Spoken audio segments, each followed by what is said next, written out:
நான் இன்று உங்களுக்கு ஒரு அழகான கதையை சொல்லப் போகிறேன். இது 2 சிறிய சகோதரர்கள் பற்றிய கதை.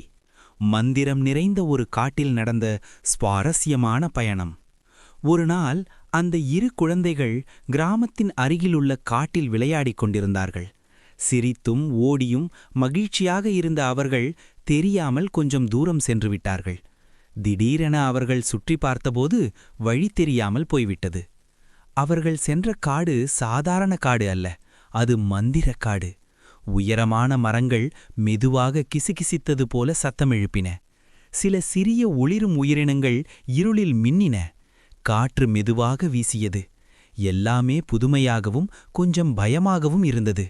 முதலில் அவர்கள் மனதில் பயம் தோன்றியது. ஆனால் நான் பார்க்கும்போது அவர்கள் ஒருவரின் கையை ஒருவர் பிடித்து கொண்டார்கள். தனியாக அல்ல, சேர்ந்திருந்தார்கள். அதுவே அவர்களுக்கு தைரியம் தந்தது. அவர்கள் மெதுவாக முன்னே நடந்தார்கள். பாதையில் விழுந்திருந்த கிளைகளை தள்ளி ஒளிரும் பூச்சிகளை பார்த்து ஆச்சரியப்பட்டார்கள்.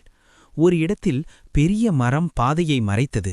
அப்போது அவர்கள் சேர்ந்து யோசித்து சுற்றி செல்லும் சிறிய வழியை கண்டுபிடித்தார்கள்.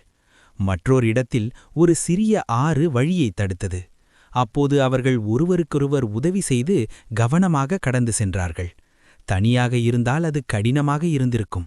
ஆனால் சேர்ந்திருந்ததால் அது சுலபமாகியது. மெல்ல மெல்ல அவர்கள் தங்கள் வீட்டிற்கான பாதையை கண்டுபிடித்தார்கள். காடு இனி பயமில்லாததாக தோன்றியது. அது ஒரு சாகசமாக மாறிவிட்டது. இந்த கதையை நான் சொல்லும் காரணம் என்னவென்றால், வாழ்க்கையில் சில நேரங்களில் நாம் வழி தெரியாமல் போகலாம். சில நேரங்களில் பயமாக இருக்கலாம். ஆனால் நாம் ஒருவரை ஒருவர் நம்பி சேர்ந்து செயல்பட்டால் எந்த பிரச்சனையையும் கடக்க முடியும்.